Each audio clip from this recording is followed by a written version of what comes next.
All right, let's talk about progressives. So progressives, they have been on the sidelines on a number of issues because I feel like they've been weak-kneed, not going after Nancy Pelosi, House leadership, Showrunner. On a number of issues, and now the question this morning is, where is Nancy Pelosi? Where is Nancy Pelosi on some of the biggest key issues that we're fighting right now, which is eviction? We're getting more insight into this eviction crisis and why Democrats simply sat on their hands and did nothing to stop it.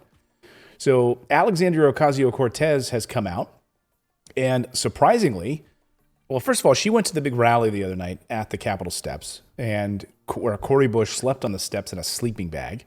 Like, that's the kind of civil disobedience where you're there next to people, not just tweeting about it, but you're actually there, John Lewis style, in front of people with civil disobedience, not burning down a Capitol building or smashing into police officers or anything like that, but you're actually peacefully protesting, saying this eviction moratorium in the United States is a disaster.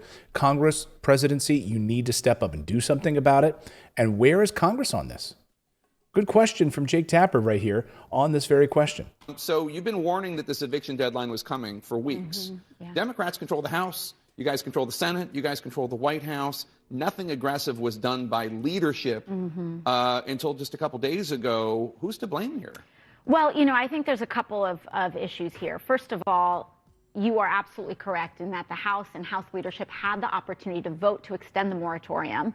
And there were many, and there was frankly a handful of conservative Democrats in the House that threatened to get on planes rather than hold this vote. And we have to really just call a spade a spade. We cannot, in good faith, blame the Republican Party when House Democrats have a majority. Now, there is something to be said for the fact that this court order came down on the White House a month ago, and the White House waited until the day before the House adjourned to release a statement asking on Congress to extend the moratorium. This came after weeks. I sit on the Financial Services Committee, which has jurisdiction over housing. We had, the housing secretary there asking about the administration's stance. We asked the Biden administration about their stance, and they were not being really forthright about that advocacy and that request until the day before the House adjourned. And so the House was put into I believe, a needlessly difficult situation. And it's not just me saying that. Financial Services Chairwoman Maxine Waters has made that very clear as well. And so there's a couple of contributing factors here. We have governors who are also not getting this emergency rental assistance out in time, which is forcing this extension, what we would like an extension of the moratorium. The fact of the matter is that the problem is here. The House should reconvene and call this vote and extend the moratorium. There's about 11 million people that are behind on their rent at risk of eviction. That's 1 out of every 6 renters in the United States. Congress is... Wow. You know what I want to know? Why wasn't she vehemently tweeting the administration that whole time saying, hey, this is coming, this is coming? Like she should have they should have all just, if that's the case, they should have relentlessly been tweeting, because that's what they do. They tweet very, very well. They should have started a tweet storm after him. That's all they usually do, right? But I got to give it to her in this case. I love, the thing is, progressives are quick to bag on AOC, and I get it. And I get there's been a lot of hypocrisy on progressives on these issues.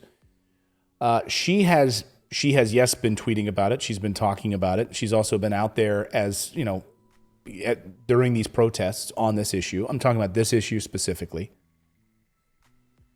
But she's right at the end of the day. I mean, it comes down to House leadership. The House leadership, Nancy Pelosi, has to convene Congress. She has to convene the House in order to they're on vacation. So Nancy Pelosi went on vacation as an eviction moratorium was set to end, and millions of people are about to go homeless.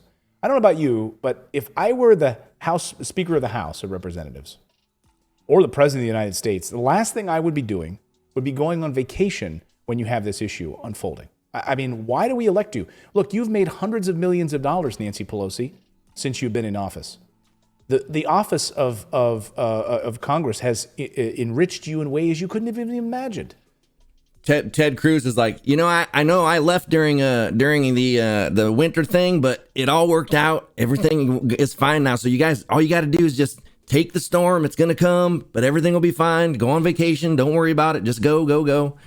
Like if I were a low-level senator, I could be or a low-level congressman or whatever I was, for a freshman or whatever, I would not leave until I did my job. When you have this many people facing homelessness, I wouldn't have left way back when we were talking about stimulus. I would have been that loud person on the floor wreaking havoc and making sure that the people were taken care of.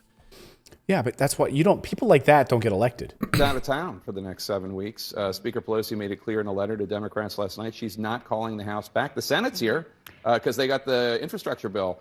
And you heard Manchin say that he thinks that the moratorium should be extended so that these tens of billions of dollars can get out the door. So to be clear, the Senate is back. Joe Manchin thinks the moratorium should be extended. And Nancy Pelosi allows the House of Representatives to go on vacation. By the way, a much needed vacation, right? Because didn't they just have a vacation? 2 of them in the past month and a half? And now they get the whole month of August off?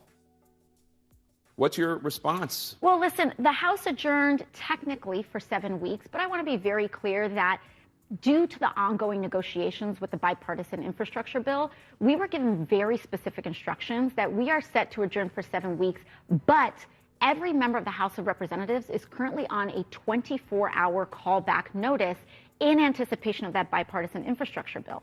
So we all have left town with plans to come back within 24 hours if necessary. And I believe that the expiration of the eviction moratorium and having 11 million Americans, 1 out of every 6 renters at risk of being kicked out of their homes, is worth coming back and triggering that 24-hour notice. Yes, exactly. But I would say this, if that's the case, we're going to leave, but we're so ready to come back in that 24 hours. Well, force that 24 hours. Be the one that sits in there in Congress and do something, on your phone. Do a live stream and say, I'm sitting here until the people are taken care of. Let's do a sit-in. Let's sit in here and let's demand them to come back. They can't do that because then she'll be kicked off of committees. See, this is the tightrope that these people walk, right? They're allowed certain leniency to go out and hold rallies, and like she did the other day and went to this rally and the whole thing here where she went down and she stood with the people on the Capitol steps and she's telling people to call Congress, right? She's allowed some leniency on that. But the moment you start bad-mouthing Nancy Pelosi or House leadership, then you run into major issues, right? Then you could be pulled off committees, you could be threatened with that. And they want to protect, Nancy Pelosi wants to protect Chuck Schumer. She wants to protect those institutional Democrats. And so once you start not walking that, tightrope, or once you start climbing over the fence, that's when you see the power of the party. Yeah, right? I sure wouldn't care about all that. Party. No, but see, we're not part of these institutional parties, Democrats or Republicans. You and I are independent, right? So we don't care about that. And you even see it with Bernie Sanders, right? Bernie Sanders, he has to walk that tightrope. He can go down to Alabama. He can slam Amazon for pushing against labor, and all of the propaganda against labor in Alabama. But the moment that he starts pushing Team Biden or criticizing President Biden or anything like that, you're going to be yanked off of committees. Senator Schumer is going to remove you from different banking committees and labor committees, and so that's what happens. But if I were in their shoes, like if I were Bernie Sanders, how much more you could get people behind you if you did do that. If you were like, you know what, I don't care, take my positions away, and you know what's going to happen? I'm going to go on a tour across this country, and I'm going to tell people exactly what you did and why. That I was standing up for the people, and you removed me from these positions. So go ahead, do it, and I'm going out there, and I'm gonna get my army to come after you. We're gonna primary you. Hey, look what happened with Liz Cheney from Wyoming, right? She's tried that. She's been yanked. Kevin McCarthy didn't like her attitude against President Trump, so she was yanked off of committees. And she's trying that. We'll see. We'll see if she wins re-election in Wyoming. She tried that. She tried to do that. Yeah, I would just argue she doesn't have as big a voice as like an AOC or a Bernie Sanders. I think in some cases it's like, that's why I'm saying like the difference between a low level senator or something, but you got somebody like AOC or Bernie, those are the people that we need to do things like that because they're going to have a lot more blowback than if it's somebody like, Cheney, who I didn't even know who she was until all this started. You know what I mean? But AOC, if something like that happened, then I'd be like, okay, You know, she's calling for something and actually has a plan here. Let's support her. But that never happens. They never stand up to that. So if you want to extend the moratorium, here's what you do. Call them right now. Call 202-456-1111, right? Tell them, call the president. Tell them that we want to extend this moratorium. But in the meantime, Congress is away on vacation. Nancy Pelosi's probably, I don't know where she is, having some really She's out buying ice cream for her. Yeah. Yep. Exactly. $10,000 freezer or whatever it is. 25,000. Oh, is that what it is? $25,000 freezer? Yeah. She damn near spent her furniture budget on it. Oh my God. That's how, but hey, AOC calling them out. Progressives calling out the White House, calling out Nancy Pelosi. This was on the White House's desk a month ago. President Biden didn't do anything about it. So it's not just Nancy Pelosi, it's President Biden. But let me tell you why they're not doing anything on it. Here's the reason they're not doing anything. Money. Because all of these real estate interests, the big money real estate investors that have all of this money, that drive the Wall Street narrative, that they continue to make money off of Wall Street. That's how they're driven, that Congress props them up on a regular basis. These are all big donors to these guys, have told them you cannot allow this moratorium to continue. You can't. And the reason Manchin is in favor of it is because he's from West Virginia. He doesn't have huge real estate developers barking at him and giving him money. What does he have? He has big oil. He has coal companies. That's where he gets his money. So it's funny that he can come out and support extending the moratorium, right? But when it comes to like increasing the minimum wage to $15 an hour or doing things to reduce carbon emissions, can't do that. Isn't it funny how they all, hey, I don't have a lot of big real estate developers in my home state of West Virginia to contend with. So sure, go ahead and extend the moratorium. I come out on that. They're all just phony. They're all corrupt. Well, if you want to see some good coverage and stuff, there was a video that Kyle Kalinske showed yesterday of people getting evicted in Texas, which was so sad. But Jordan Sheridan from Status Quo is doing really good coverage of this whole eviction thing. I mean, it's crazy. You're seeing police, it's like they waited till the day and now police are going and getting people out of properties. The police. Mm-hmm. Well, sheriffs have always done that. That's the thing. Sheriffs are always required to go to the property. If someone, once it goes through the court system, the sheriff will come, and kick them out, change the locks. That's what they do. I mean, literally, we're using police force. We're using our sheriff's department to evict people, instead of dealing with crime and other things that are more important right now. And they had people carrying their furniture out and setting it right in the front lawn. Just like, here you go. Here's all your furniture in your front lawn. This lady was upstairs. She had 24 hours. She said she's just going to have to sleep in the car right outside. Nowhere to go. And they don't care. And the landlord was there too, saying he's like $28,000 behind on his mortgage. So it's hurting him too. But that's the thing. That's why I argue that had they just not tried to do, you're trying to give money to states that have no system in place to get money to people for housing, right?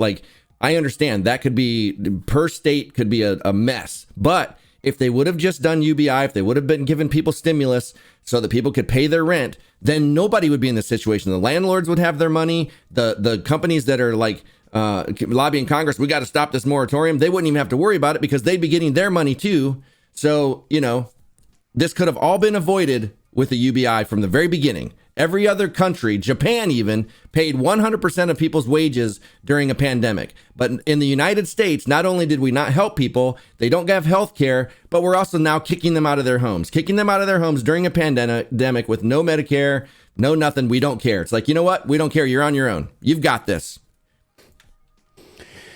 Yeah, I mean, look at the data this morning. Fiscal stimulus, vaccinations lift the U.S. economy pre-pandemic level. Oh, so you're saying stimulus works? Imagine that. Actually, giving money to people during a pandemic actually helps them? Is that what you're saying? So that people could actually stay in their homes, spend money in the economy, keep businesses open? Is that what you're saying? Well, and we talk about this all the time. How simple are the economics behind, if you think about this just from a very childlike level, if you give money to the middle class, if the middle class has money, then the big businesses that are complaining, the people that they keep bailing out the big businesses and bypass the people.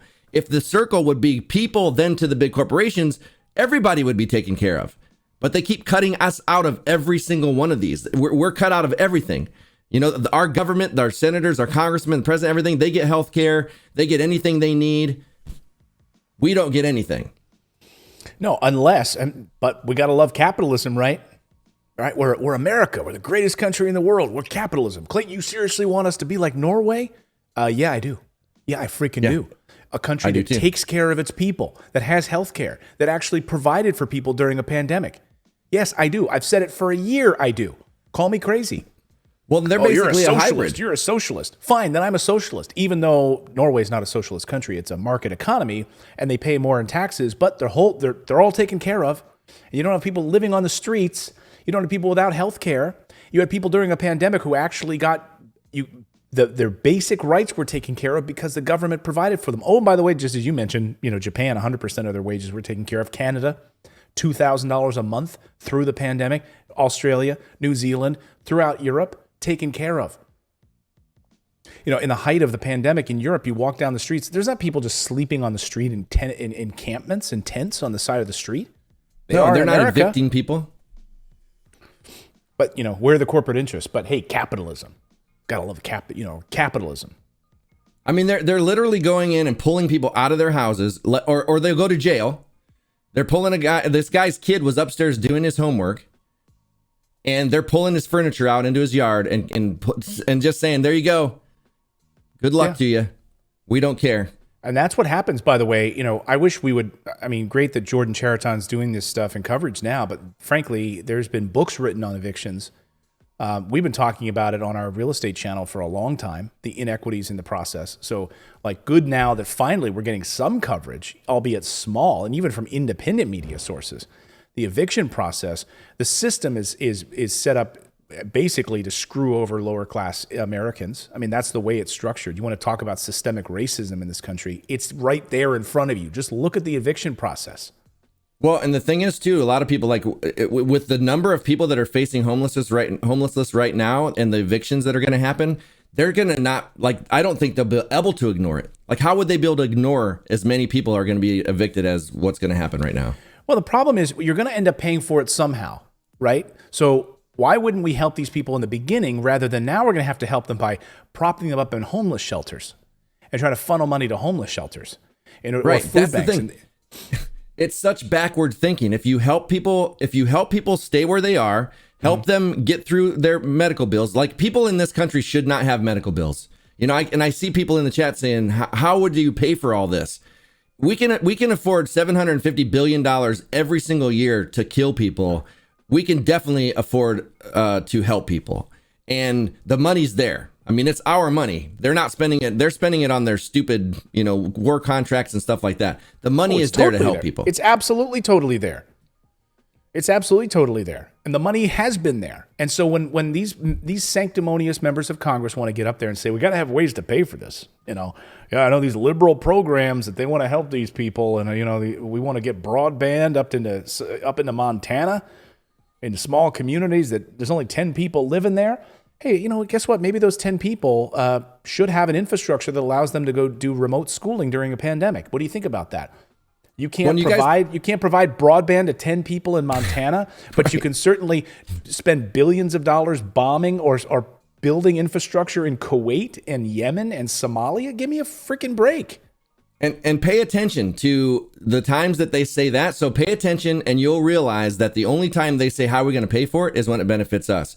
They never asked that about military spending. They never asked that about taking care of, when we bailed out the $5 trillion during the CARES Act that was when the pandemic first hit, that all $5 trillion transferred to big companies. They didn't ask how they were going to pay for that. That was $5 trillion. Now they're complaining and whittled down the infrastructure bill to $500 billion over 5 years. Yeah, and that's using a huge chunk of that money that hasn't been dispersed yet because of incompetence. So they're redistributing this money. I started pouring through the pay-fors last night inside of the new stimulus budget. And yes, there's so much that was sitting there unused because of ineptitude in government. This money could have gone out to help people. Instead, it sat there, and now we're going to try to reuse it in a different way to prop up Wall Street. That's how we regurgitate this money. Thanks for subscribing to the channel. You can also become a channel member by going to morninginvest.com/join, where you can stick it to the mainstream media and support independent journalism. We're able to bring you the stories that you won't see on any of the major billionaire-backed networks. Thanks so much. We'll see you next time, everyone.